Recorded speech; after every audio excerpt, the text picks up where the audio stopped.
just first want to say that I appreciate the Peach Bowl and the College Football Playoff for the opportunity to be here. Appreciate all you guys in the media for your coverage, and just have been really pleased with our guys' approach in this postseason practice, and they've embraced everything we've asked them to do, and I'm excited to get to see them play.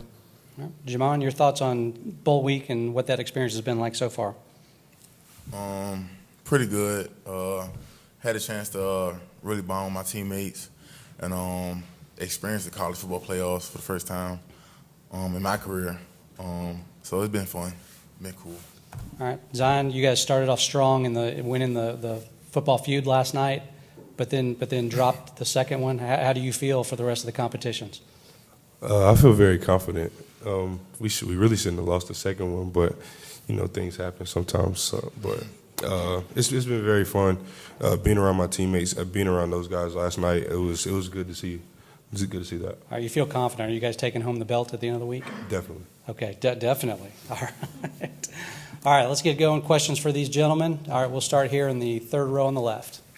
Yeah, Jed May with UGAsports.com. I guess for Glenn and Jamon, one, what allows Georgia to be so successful at that inside linebacker position year in and year out? And then Glenn, just how much have you seen Jamon and Smile really grow this year stepping into such a bigger role?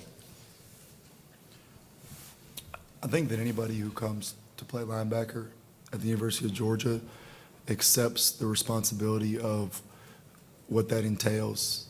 And I think that there's a high standard for anybody who comes into that room. And I think those guys have been successful because they've held themselves to that standard.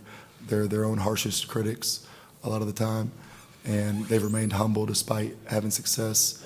And I think that goes for everybody in that room. They've prepared the right way, and preparation is ultimately what leads to success, and those guys have done that the right way.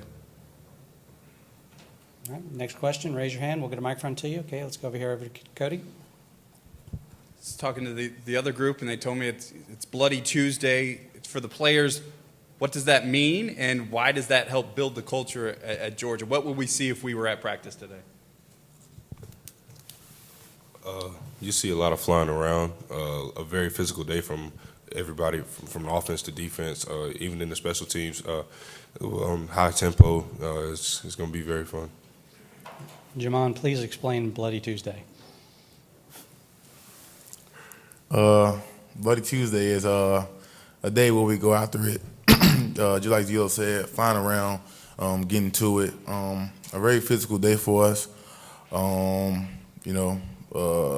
Sometimes you see blood, sometimes you don't, depending on how the players go at it. But that's one of the days we get out there, play the game before the game. Tuesdays is just different in Athens. All right, Coach. I mean, Bloody Tuesday is just really about. There's a lot of first and second down in terms of what the plan is. So there's a lot of team run. There's a lot of good on good, and ultimately, I just made this statement in there with the print media. But when you look at it, it's what these guys put into it. So they embrace the fact that today has to be a physical day. There's got to be a lot of contact, and that they've really set the tone for what a Bloody Tuesday is. All right, next question. Raise your hand, please. We'll get you a microphone. Where do we go next? All right, we're going to go all the way in the back left corner. Hey, David Goldstein with the SEC Network. Coach Schumann, this is for you. With so many great defensive minds on the staff, how do you guys handle the defensive play calls in game? Yeah, I think a lot of the decisions are made throughout the course of the week, and so there's a plan in terms of what the situation is in the game, in terms of where they are on the field, what they're doing offensively, and we make our decisions collectively about how we want to answer that. And there's a lot of conversation between drives about where do we go from there, and then we just follow that plan, the next time we're on the field. Obviously, there's some situations where decisions have to be made rapidly at that point, and there's not a lot of conversation there, but that's where you go back to your preparation and your discussions ahead of time, and you just kind of follow that blueprint. But it's done collaboratively. It's something that everybody shares a piece in terms of what part of the game plan it is, and then we just try to enact that as a staff, when it's going. Okay, front row right here on the right. Yeah, Pop. Brooks Austin with Dogs Daily. Just curious, at what point in your career did you think you had like full retention of this defense, where you were completely confident in everything that you were calling?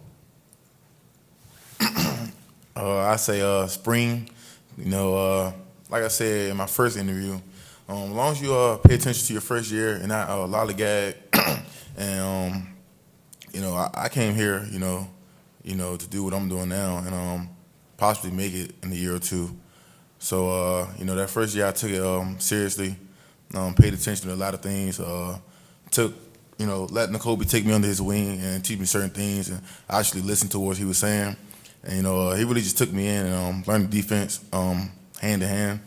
And, I'm here now, and it paid off. And I give a lot of credit to him for taking me under his wing and teaching me the things he taught me. Here's Zach. Hey, Glenn. Zach Klein from Channel 2 here in Atlanta.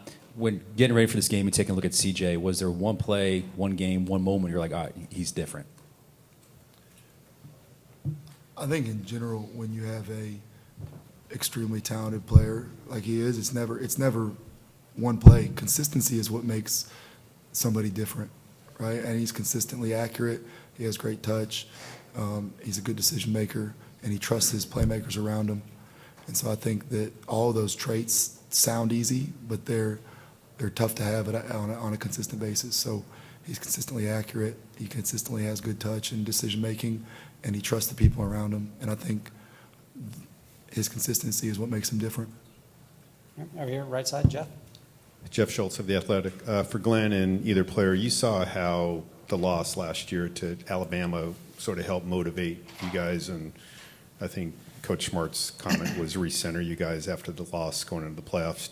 Do you think that's any sort of concern with Ohio State, that after losing their last game out, you might be getting their best, and does that constitute any sort of edge at all that they might have? I think that we get everybody's best shot, and I would expect in the college football playoff that we get our opponent's best shot regardless of what's happened in their season to this point. And we're really focused on making sure that we bring our best, and regardless of who we're playing. And that's kind of how we've got to where we are, and I know that our guys are preparing to play their best, and they've been motivated internally throughout. So our guys, they're motivated. I'll let them speak, but that's what we're focused on, is our motivation, our performance. I think I answered this question over in that room. I don't think it's a big thing. Last year, it was a wake-up call for us because we knew that it was a one-game season from that point on. So I think it was everybody stepped up on their conditioning. If they needed to hydrate better, they hydrated better. It was just the little things because we knew what we had to step up in Miami to get ready to go handle business in Indianapolis. So I think it was just that loss really woke some guys up and put things in perspective for us. All right, next question. Who's up next? Okay, right here on the corner. Sarah Spencer with the AJC. My question's for Glenn. I know you mentioned CJ trusting his playmakers. What stands out to you about the weapons that he has around him, from Marvin to Emeka to all the different weapons around him? I think it's a really well-rounded offense across the board. It's obviously certain guys get more of the accolades, but the receiver room is deep. That whether it's both guys outside, it's the playmakers in the slot. The tight end has done a really good job on vertical balls, and as a blocker, the running back room has been by committee, and it's been productive throughout. Everybody who's been in there has run the ball well, and I think when you look at that, and then you have a talented offensive line with great size, so it's a really well-rounded offense, and that makes it easy to trust the guys around you. But they each have their own skill set, but I just think it's a really well-rounded offense. Next question. All right, back here in the front row. Yeah, Brooks Austin, Dogs Daily again. Zion, I'm curious. You play a position here at Georgia that rotates a lot. How do you make sure, I guess, you're ready to go when your number's called or when your package is called? And conversely, Coach, how do you get guys to be ready to go right now when their number is called to get on the field? I think we do a great job of that throughout practice. We get guys. A lot of schools really probably don't practice the way we do. We even get our walk-ons ready. So at any time in the game, you're ready to go. But just the way we rotate, we got to get guys on and off the field. We try to make practice harder than the game. Like we try to make game situations in practice all the time. So when the time comes in the game when we need it, we can just revert back to our training. Coach? I think there's an understanding in the room that if you're on the field, you're a starter, and that we view everybody that way. And if we're willing to put you in the game, or if we're willing to prepare you to play in the game, then we're willing to put you in the game. And how much you play is based on your preparation. But we don't shy away from having strength in numbers and playing our depth and staying fresh. And I think the players embrace the fact that if a D lineman makes a play, he makes a play for the whole defense, but also for his whole unit. Same in the linebacker room and in the secondary. I think there's a lot of selfless guys that appreciate their teammates and they're willing to share some of the success with each other. And I think that element, that helps with their preparation because they know we'll put them in and play them, and then they support each other. All right, next question, all the way back on the left. Yeah, it's Clay Hall, ABC6 in Columbus. For Coach Schumann, CJ talked a little bit about being recruited by Georgia last year. Do you recall, and he said, they probably finished second to Ohio State. Coach, or any of the players remember, getting acquainted with him through the recruiting process if you guys thought Georgia had a shot? I didn't really have any interactions with him because that would be something that Coach Monken and the offensive staff would have been recruiting him. So I don't really have a comment on that.